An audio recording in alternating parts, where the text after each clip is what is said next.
Professor Kharmawphlang, first of all, welcome to the broadcast. Thank you. You just got over your session. Yes. Let's talk a little bit about it. What are some of the takeaways from the session?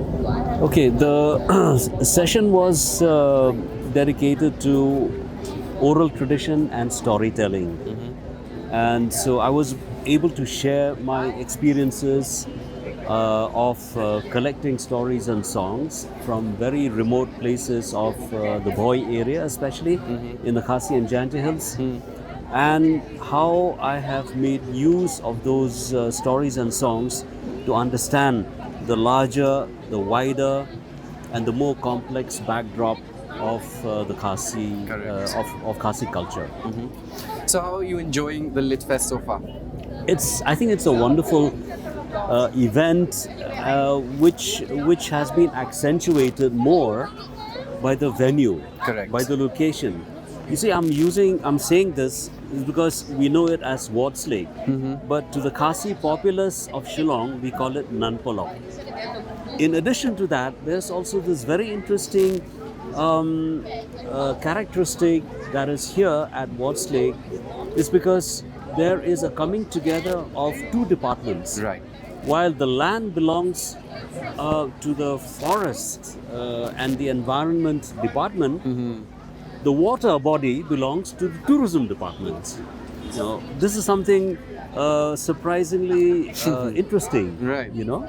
So, as you must be aware, that this is the 4th edition, Yeah. and of course we aspire to be amongst the top 10 literary fests in India. Let's In say. the country, yeah. What do you reckon we do to get there? I think it already has the ingredients of a good lit fest that's going on the right track.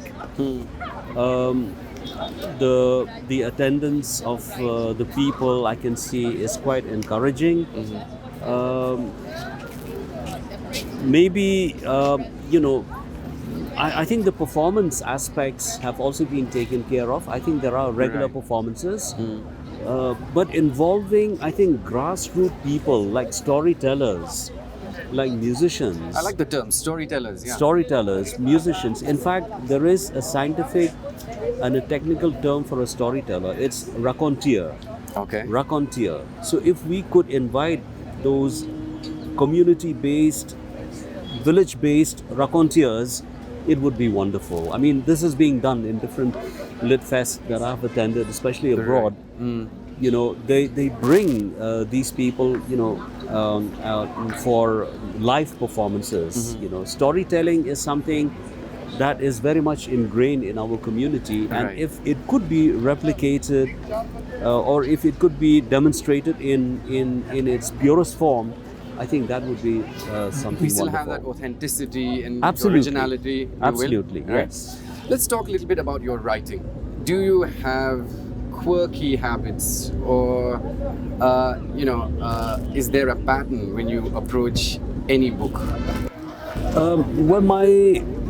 Essentially, I'm a poet and a folklorist. Okay, so I write poetry. Right. I also write short stories, and in my professional academic career, I've invested much of my time and energy in writing about the subject that I teach, that is folkloristics. So, in addition to collecting, documenting stories and songs, I also try to encourage the study and the analysis of stories and songs.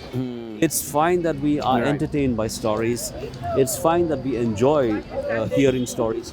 But we actually have to also decode what those stories mean. What do they symbolize? Right. What are they trying to say? And what good are they to the community? Right. Speaking of folklore, how relevant is folklore in the 21st century? Folklore is very much relevant because it is an ever-evolving phenomenon. There was a point of time when folklore was considered to be a study of the old, the past, the bucolic, the village, the rural, and so on. But now we talk about the folklore of the internet. Now we talk about urban folklore. I've been doing a lot of work on urban folklore, and I see there is tremendous potential for for folklore, for the generation of folklore in Shillong city. Yeah. So, with a strong connection to education and cultural heritage, what approach do you take or would you take to inspire the youth especially to stick to their custom and tradition in the modern times? Well, I do not necessarily want our kids or our young people to stick to tradition. You're using the word to stick to tradition, but they ought to know, they ought to have a grounding. They ought to be aware that although culture is an ever-evolving process, yet there is a system in which tradition is being disseminated. There is a system in which tradition is being passed on. And tradition, like I said, keeps evolving.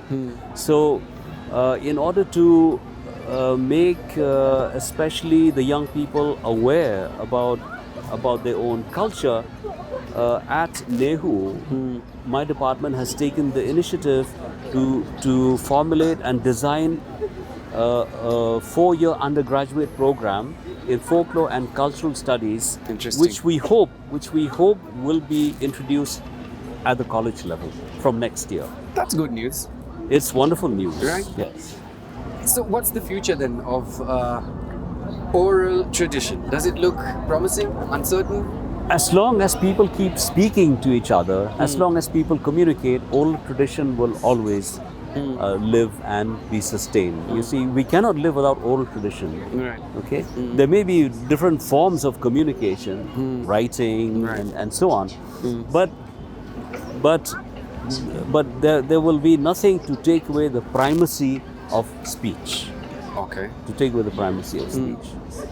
So, when you spoke about attending literary festivals elsewhere. If you're not signing books, if you're not on a panel, if you're not doing interviews as we're doing right now, what do you like to do normally when you visit these literary fests? Talk to people, talk to people, chat and loaf around and, have chai or something. That is what I do generally, yes. Okay, fair enough. So, I want to hear from you. If there's one book that you'd suggest the readers to read, what would that book be and why? Indian or foreign? Let's stick to Indian. One book. Well, that's let me see. I would invite readers to look up this book called Painted Words. Painted Words. Painted Words. Okay. Published by Sahitya Academy and edited by Professor Ganesh Devi. Okay. Ganesh Devi. This is a standalone book, that has been compiled as an act of love. Okay. That Professor Ganesh Devi has for tribal people in different parts of India. Finally, Professor, what's your go-to writer's block? Is it movies, a cup of tea, a walk? It's usually a walk. Yes. Okay. Yes. Okay. Usually a walk. Yeah. So, on that note, thank you so much for an Thank you so much. conversation. I wish you the very best of luck. Thank Enjoy you. your time while you're still here. Thank you very much. Thank you.